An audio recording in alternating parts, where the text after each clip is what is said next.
Okay, good morning. It's Mr. Matthews here. We're going to be doing a virtual lesson today. So I'm not going to give away the title just yet. Instead, I'm going to ask you guys to jump straight into the pre-starter that I've got here on the screen. So just a couple of quick things for this virtual lesson.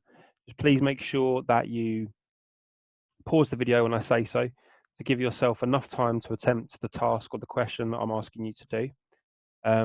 And then once you've given yourself an adequate amount of time or the time that I've directed you to have, press unpause and resume the video as if it was a normal lesson. Obviously, because this is virtual and not live, I'm not going to waste time just sitting here doing nothing. So yeah, please just pause the video. Okay, first of all, let's have a look at this slide here. So we've got 3, 4, 5 different images of different professions and people. And hopefully you can sort of see a couple of things already, but the 3 questions we need to think about: what do each of these different people or professions have in common? What separates them, so what makes them different? And how do you think they could possibly link to the poem that we're going to study today? So if you'd like to pause the video now and give yourself a few minutes just to have a little think about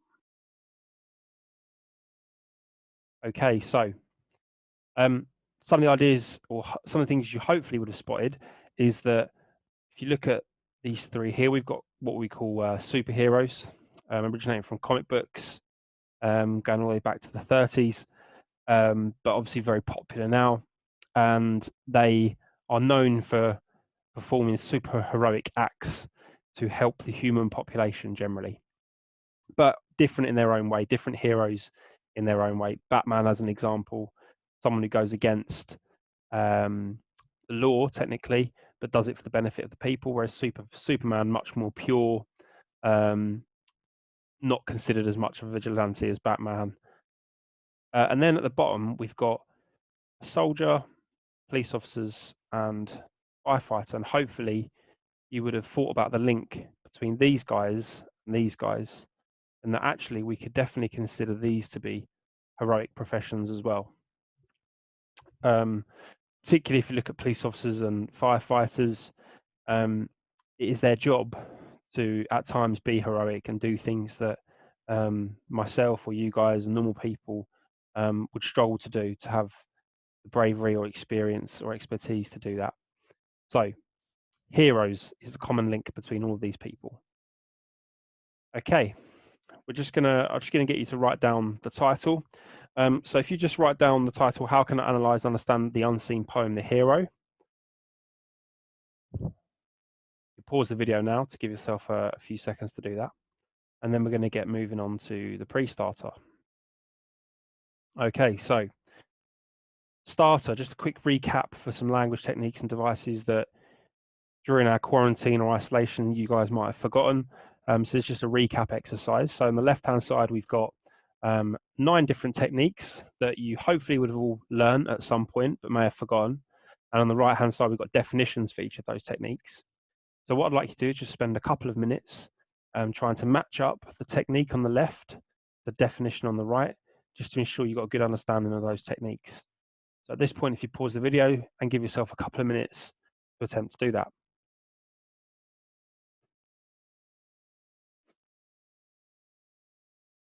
Okay, so let's go through and see if we can match these up or not. Okay, so alliteration, the repetition of the same letter. Metaphor is a direct comparison without using like or as. So you're saying something is something else without using the words like or as. And then simile is similar. It's the same thing, but it's using the words like or as. Onomatopoeia, so that's when the words echo their meaning in sound.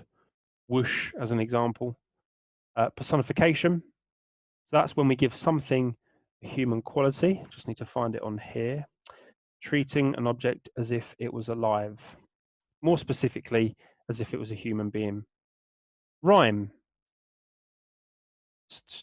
The use of words with similar sounding vowels, that would be rhyme. Stanza. Have a little look. Stanza is a section of a poem. Just think of it like a paragraph, but don't call it a paragraph within a poem. So it's a section. Assonance. Now that's quite a tricky one. Some of you may not know or have been taught what that one is. So assonance is the use of words with matching sounds, I believe.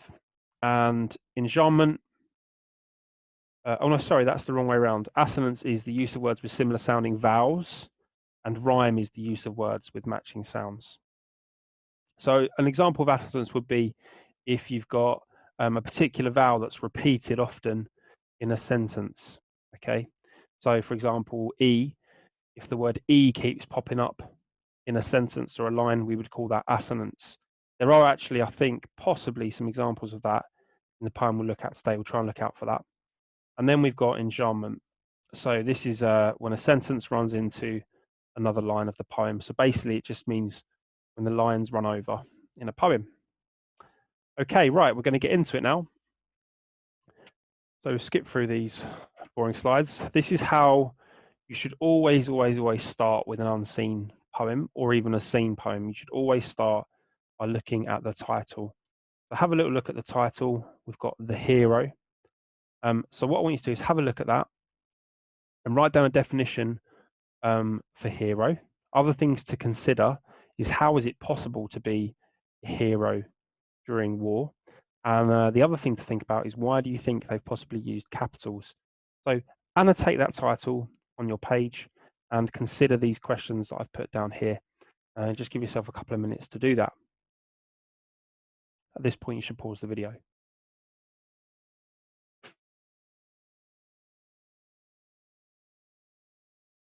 Okay, so hopefully you got some good ideas from that title. So the next thing is a really good task to do to try and figure out something called the semantic field or lexical field. So semantic field is when we have lots of words that link up to one theme or one idea within a poem. So what I've done is I've put all of the words that are used in this poem into a big mind map, if you like. We'll have a little look at it now. So that's all the poem jumbled up together. Now, some words you might notice might stand out a bit larger. That's normally because they're used more than once in the poem, so they have a bit more significance. Jack as an example here.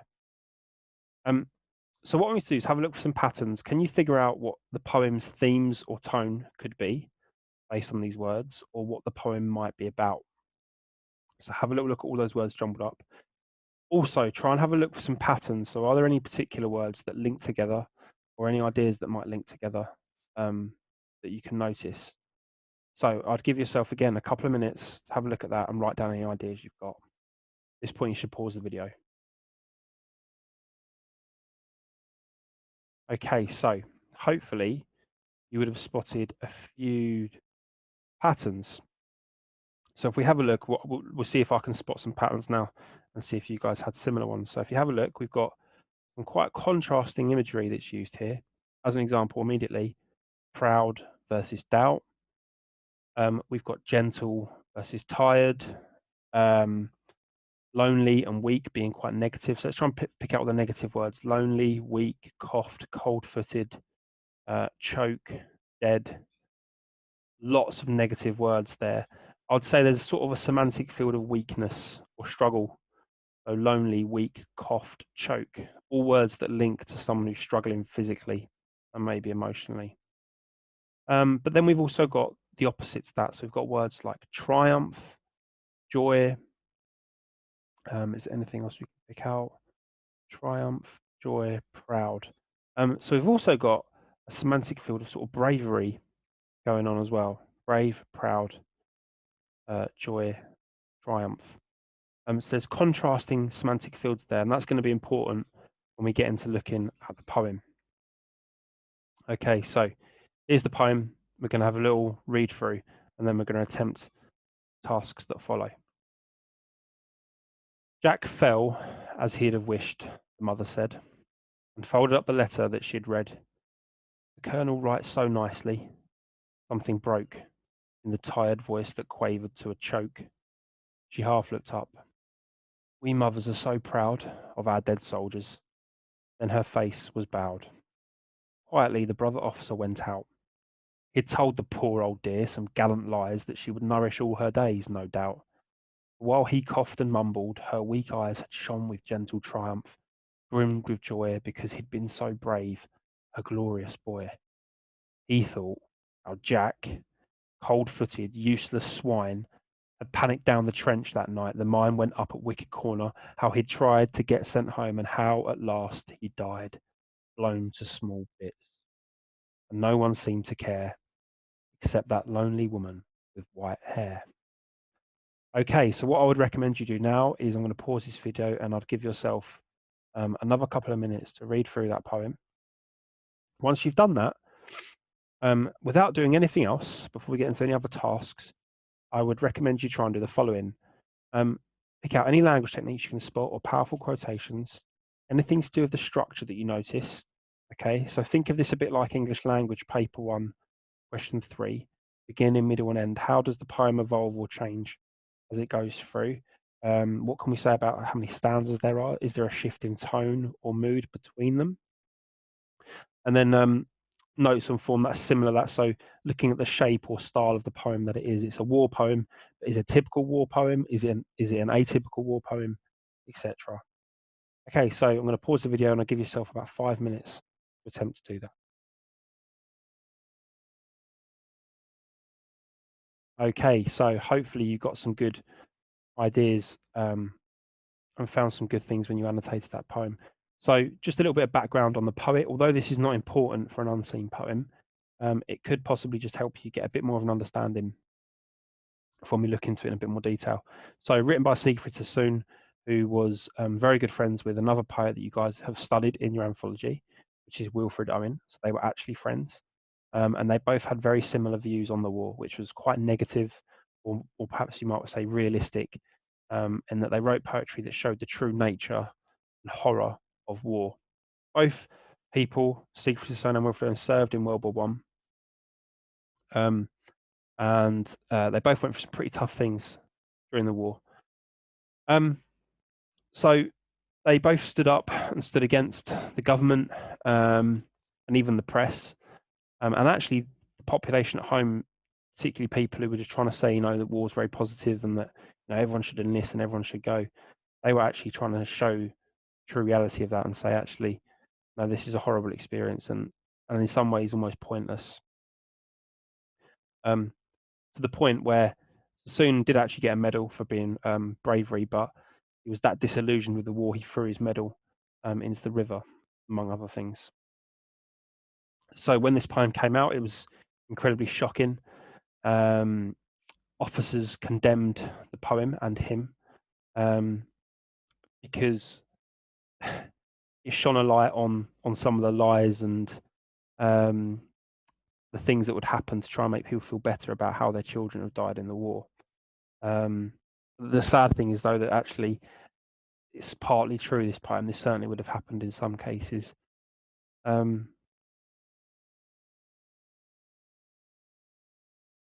So that's a little bit of a background behind the poem. I want you to have a look at these questions we've got now. Okay, so these questions are going to help you to gain a deeper understanding of the poem and then hopefully help you to answer a paragraph or two at the end of this lesson. So first and foremost, why is the title of the poem so important? So considering what happens in this poem, story, could we say that this title is ironic? Is he a hero? Particularly pay attention to this last stanza, which really shows how he actually acted. Think of some ideas around that question. So what is the rhyme scheme? How does the rhyme scheme contribute towards the tone? And is there perhaps a deliberate contrast that's being used? So let's have a little look. We've got said, read, broke, choke, proud, bowed. And then it changes out, lies, doubt, eyes, joy, boy. So there's a disruption in the rhyme around here. Why is that? Have a little think. Is there a reason what the rhyme suddenly disrupted? Could that represent anything? Swine, mine, try, dried, care, hair. Then we go back to the very regular rhyme that we've got in this first stanza.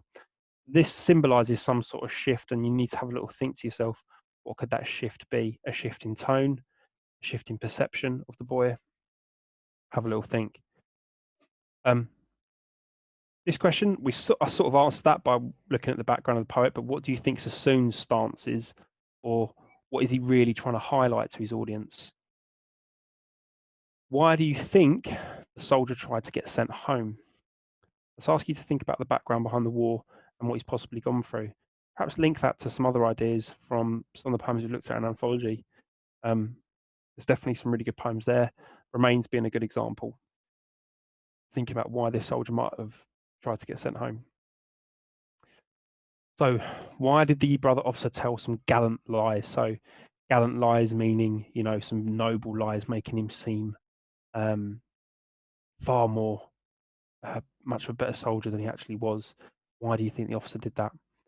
And then last question, how do you think this poem reflects the true ugliness of war? So when answering each of these questions, what you should do is attempt to highlight or annotate certain lines and or write them down on your book. If you haven't printed this off, you can't print this off, and then make some notes around them and explode them, what we call exploding. Hopefully your teachers have done that with you. But that's where you write down a line or a quotation, and then around it annotate all your different ideas. And doing that, look at these questions as a reference point and write your ideas around that quotation. Okay, so I'd probably give yourself maybe between 5 and 10 minutes, probably close to 10 minutes, to answer as many of these questions as possible and add to any of your previous notes when you annotated this previously.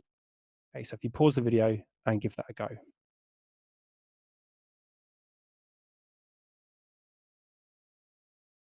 Okay, so what I'm going to do now is just give you a bit more help for the students that may have struggled with that. And I've just got a few different comments and analysis on each of the different stanzas that we've got. So if you look at the first stanza and we look at the line, Jack fell as he would have wished, the mother said. The stock figure of the grieving mother opens this poem, a familiar emotive image of loss in war. So this really establishes what's happened in the poem, and that her son has died in war. And immediately we're thinking that we're taking a word for it. He has died in a noble manner. And by mentioning his name, Jack, and fell, so fell is a euphemism. That means she's saying that he's died, but in a nice way, just to make him seem more noble and honourable. So we've got quite a positive tone that's set here. Even though her son's died, it does seem that he may have been heroic. The colonel writes so nicely, something broke. So the colonel, who were responsible for writing letters of condolence, has written this about her son, and it's making her feel quite proud. As seen by, we mothers are so proud of our dead soldiers. So the personal pronoun there, our dead soldiers, there's a sense of ownership from the parents. It's their children that are dying. So you can understand why it would be important to make the mothers feel so proud of their children when they're dying. So there is something, though. These words seem more sentimental than authentic. It's almost like these are words that you feel compelled to say, or you would have to say. You don't get the sense there's a true, that there's a true authenticity in what she's saying. And that could be emphasized by the fact that her face bows after. She doesn't truly believe in what she's saying or thinking. Okay, so if we go on to the next stanza now. And I mentioned before about that shift when the rhyme scheme changes. And there is a shift here. This is where perception, we start to get the impression, may not be completely true regarding her heroic song. So quietly the brother officer went out. Perhaps the officer went out because he couldn't bear to face the mother who he'd essentially just lied to about how her son had died, and he was finding it hard to face up to her. Brother is an interesting term to use because that obviously highlights the camaraderie that they would have felt. I could also explain why he's so, we'll get onto that in a minute, but why he's so angry at having to tell this mother the lie that he tells. Poor old dear, gallant lies. And these are real clear hints now that she's been lied to. So poor old dear, quite a patronising term by calling her an old dear. And then also he says that he told some gallant lies as well. So fully acknowledging the fact that he's not told her the truth. And that's what I was talking about before the rhyme scheme. This is where we've got that definite shift in tone and perception of the soldier. While he coughed and mumbled, the officer's awkwardness in passing on condolences is understandable. So the other reason that he's perhaps coughing and mumbling is because he's not telling the truth and he's struggling to actually say this to her, the real truth. And then at the bottom, brimmed with joy because he'd been so brave, her glorious boy. There's almost a sense of, I don't know,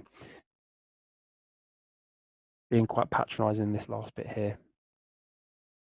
Her glorious boy. And that just makes what happens in the next stanza even more powerful when we find out the truth.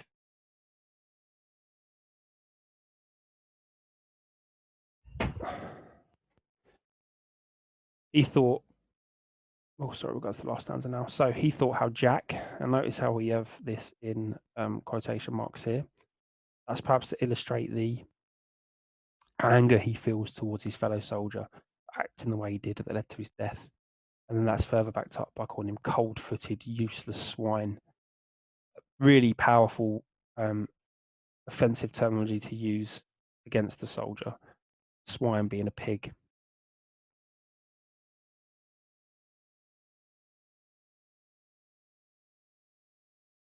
So the other thing here that's worth noticing is that there's quite a fast tempo to this. You have a look, you read it. And it almost illustrates how quickly and rapidly his life came to an end. This enjambment here just emphasizes his brutal death, blown to small bits. And then he goes into the last line, and no one seemed to care. It was quite blunt and truthful, except that lonely woman with white hair. Okay, so this is just another task that will help you to understand any unseen poem that you come across. So we call this a Splice Analysis. So you should probably spend between 5 and 10 minutes doing this. This is just to solidify your understanding of the poem and to ensure that you can write the best paragraph you can afterwards. So for each of these headings, you should write down some ideas in relation to this poem. If you're really struggling, you can look online. A website I'd recommend is genius.com. Type in the poem on there. And it's actually very good for showing you different annotations and ideas around the poem. So subject, what is the poem about? Purpose, why do you think the author's written the poem? Language, are there any particular quotations or ideas that stand out to you? Who is the target audience for this poem and what atmosphere is created? What themes are explored? How is the poem structured? And what is the poem's form? Okay, you should probably spend 10 minutes or so attempting those different Splice analysis. Pause the video here to give yourself enough time to attempt that.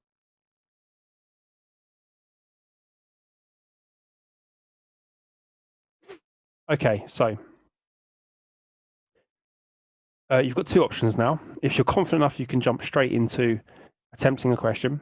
So how does the poet explore the reality of war in the poem The Hero by Siegfried Sassoon? So I'd recommend using the PES structure or the Paduka structure if I teach you. So PES, that's point, evidence, zoom in and zoom out. Paduka, point, evidence, explain, develop. In fact, you don't need to see because you don't need context for an unseen poem. So it's point, evidence, explain, develop, and audience. So I'll just explain what those things mean to give you an idea and remind you. So you make a point, link that to the question. Evidence, you give a quotation or a reference to what you're talking about, because it might be you're talking about the stanzas or something like that. You reference what it is you're going to analyze. Explain, you then explain what your evidence is actually telling us as an audience. What is it showing us? How does that link to the question that's being asked? The most important part. So if you're doing zoom in or zoom out, this is where you're going to start to really delve into it. Zoom in on keywords, key ideas, key techniques that are being used and pick them apart. My structure, develop, it's the same thing. So you're going to develop your response, and this is where you're going to get the most marks from an examiner. You're going to pick out keywords, key ideas from what you're talking about, offer an alternative viewpoint as much as you can. The more you can say about the evidence you're providing, the better your analysis is going to be. And then lastly, you want to link it back to what the author's intention is or how we respond as an audience. So what is the author's overall intention? So for those that are struggling, I'd recommend you print this table off if you can and give this a go. So you've got several points on the left-hand side. For each point, you need to find some evidence and then explain that. That's basically just going to create a rough plan for you to give this a good attempt. If you're confident enough, I'd recommend you jump straight into this, the PIL, the PED, the PES analysis, whatever you want to call it. But here we've got some sentence starters that you can use to help write your response. So if you want to have a look at that, I'll pause the video here. The PowerPoint will be available to go with this video, so you can look through it at your own leisure as well. And there's one final help frame, and that is splat sentence starter. So the splat analysis you did, if you want to speak about each of these things individually, here are sentences that might help you do that. And the very, very, very final thing, this is for students who are going for top grades. So these are things we should do to make our paragraph sound as good as possible. Use tentative language. So don't just say, this means that. Don't be definitive. Suggest. So this could perhaps mean, this might imply. The writer could mean this. You don't want to be definitive because you're offering more than one way of looking at more than one way of looking at things. And we want to avoid the word shows as well. Instead of the word shows, we use words like this: illustrate, suggest, indicates, illuminates, etc. Quotation, we can use word, phrase, sentence, line, verse instead to be more specific. And to be even more specific and get more marks for technical vocabulary, highlight the type of word, so noun, verb, adjective, adverb, etc. And lastly, when we're linking paragraphs together, ideas together, we want to use connectives such as furthermore, moreover, or if we're contrasting, however, in contrast, alternative, so on and so forth. So to finish up with, there's one final extension task to think about. In what ways does Sassoon's poem explore the reality and illusion of war? That's just a higher order question to think about for the students who are going for the top grades. Okay, so if you have any questions regarding the lesson, I didn't specify, but you should probably spend about 15 minutes writing your perfect paragraph at the end there, or more than one paragraph if you can. If you have any questions, please just email me in the email address that I highlighted at the beginning of the video. So it's dan.matthews@alresford.kent.sch.uk. This is my first time doing this. I hope it's okay for you guys. And yeah, I'll be doing another one very soon.